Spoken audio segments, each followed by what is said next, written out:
تو اس وقت اس قوم کے سردار کہنے لگے یہ جو سامنے چٹان ہے اس میں سے ایک ایسی اونٹنی نکل کر آئے جو گابن ہو اور آتے ہی بچے کو جنم دے دے اور وہ ہم سب کے لیے دودھ دے اور وہ دنیا کی خوبصورت ترین اونٹنی ہو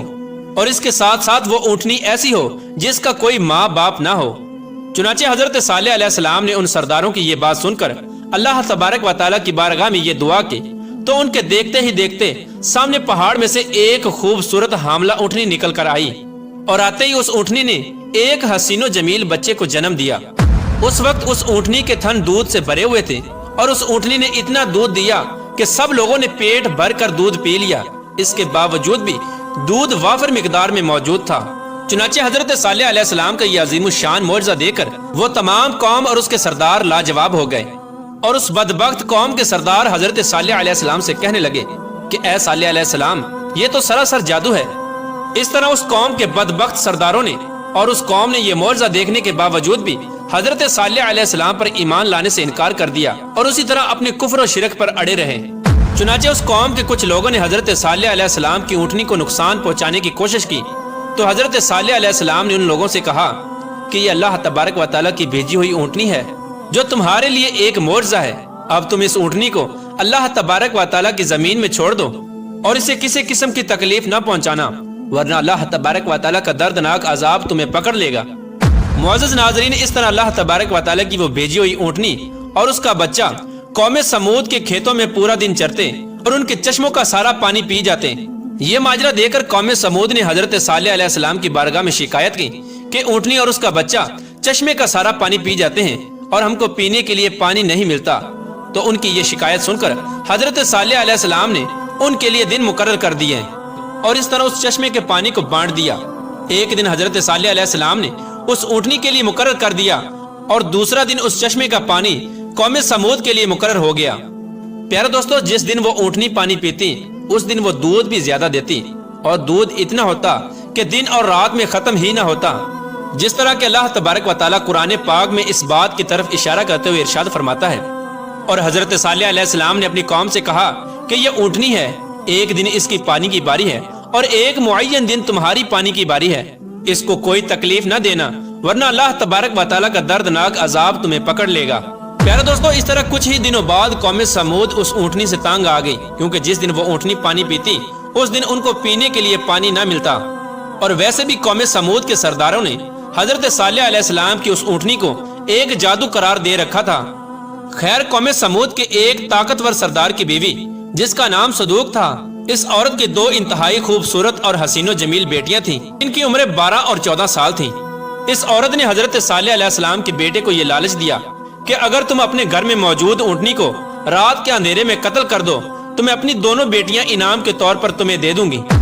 چنانچہ حضرت صالح علیہ السلام کی اولاد چونکہ نیک تھی لہٰذا وہ اس عورت کے اس جال میں نہ پھنسے۔ پھر اس کے بعد اس صدوق نامی عورت نے پوری قوم میں یہ اعلان کر دیا کہ جو بھی شخص حضرت صالح علیہ السلام کی اس اونٹنی کو قتل کرے گا میں اپنی دونوں کنواری بیٹیوں کا نکاح ان کو دے دوں گی۔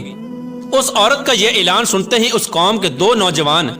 جن کا نام مصدع ابن دہر اور کیدار بن سالف تھا، ان دونوں بدبختوں نے مل کر اسی رات حضرت صالح علیہ السلام کی اس اونٹنی کو ذبح کر دیا۔ اس طرح اللہ تبارک و تعالیٰ کی اس بھیجی ہوئی اونٹنی کو ذبح کرنے کے بعد قوم سمود حضرت صالح علیہ السلام سے کہنے لگی کہ اگر تم اللہ تبارک و تعالیٰ کے سچے رسول ہو تو ہم پر وہ عذاب نازل کرو جس عذاب سے تم ہم کو ڈراتے ہو۔ اس طرح اس اونٹنی کے قتل ہونے کی خبر سن کر حضرت صالح علیہ السلام بے حد پریشان ہوئے اور زاروں کی طرح رونے لگے۔ چنانچہ اس طرح اس اونٹنی کو قتل کرنے کے بعد اس بدبخت قوم نے حضرت صالح علیہ السلام کو قتل کرنے کا بھی ارادہ کر لیا، جس طرح کہ اللہ تبارک و تعالیٰ قرآن پاک میں ارشاد فرماتا ہے۔ آخر کار انہوں نے اونٹنی کو قتل کر دیا اور اپنے پروردگار کے حکم سے سرکشی کی اور کہنے لگے کہ جس چیز سے تم ہم کو ڈراتے ہو اگر تم اللہ تبارک و تعالیٰ کے سچے پیغمبر ہو تو اس عذاب کو ہم پر لے آؤ۔ اس طرح جب اس قوم نے اللہ تبارک و تعالیٰ کی بھیجی ہوئی اس اونٹنی کو قتل کر دیا اور اپنی نافرمانی میں حد سے زیادہ بڑھ گئے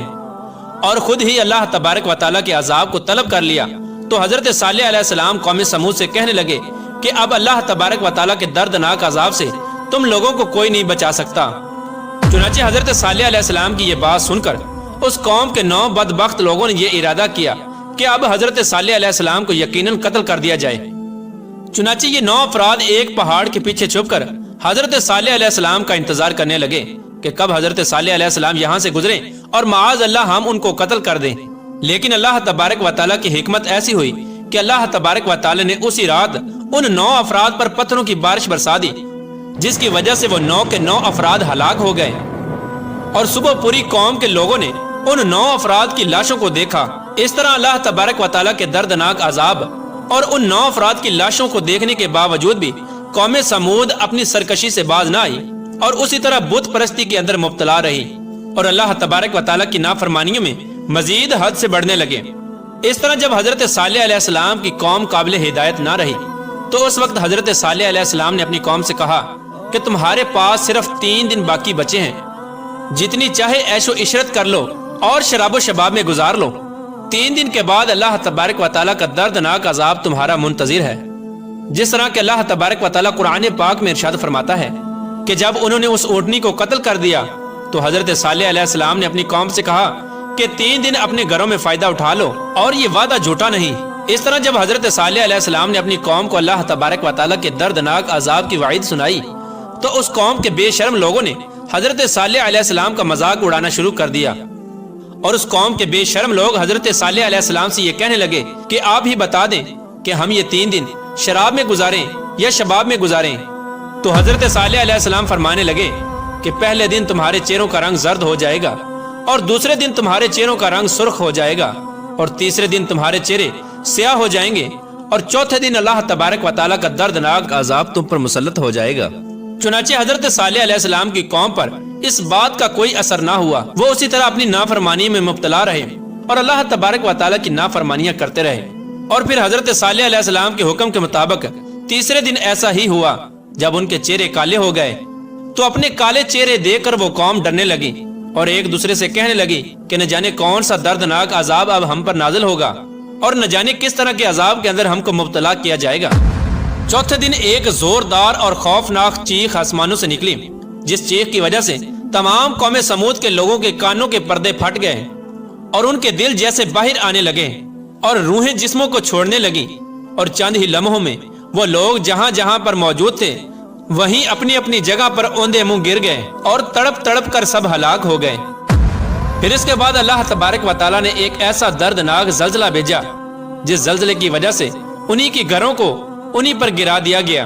جس طرح کہ اللہ تبارک و تعالیٰ قرآن پاک میں ارشاد فرماتا ہے، اور جب ہمارا حکم آ گیا تو ہم نے حضرت صالح علیہ السلام کو اور جو لوگ ان کے ساتھ ایمان لائے تھے ان کو اپنی مہربانی سے بچا لیا اور اس دن کی رسوائی سے محفوظ رکھا۔ بے شک تمہارا پروردگار بہت طاقتور ہے اور زبردست ہے۔ پیارے دوستو، اس طرح اللہ تبارک و تعالیٰ نے قوم عاد کی تباہی اور بربادی کے بعد ان کی نسل میں سے قوم سمود کو ہلاک کیا اور اس نافرمان قوم پر اپنا دردناک عذاب نازل فرمایا اور اس قوم کے لوگوں کو صفحہ ہستی سے مٹا دیا، اور اللہ تبارک و تعالیٰ نے اس قوم کے گھروں کے نشانات کو آج بھی باقی رکھا ہے تاکہ لوگ عبرت حاصل کریں اور اللہ تبارک و تعالیٰ کی نافرمانی سے باز آ جائیں۔ اس قوم کے گھر آج بھی لوگوں کے لیے عبرت کا نشان بنے ہوئے ہیں۔ اللہ تبارک و تعالیٰ سے دعا ہے کہ اللہ تبارک و تعالیٰ اپنے حضور عاجزی اور انکساری کے ساتھ زندگی گزارنے کی توفیق عطا فرمائے اور ان تمام گناہوں سے ہمیں بچائے جن گناہوں کے اندر مبتلا ہو کر پہلی قومیں ہلاک ہوئیں۔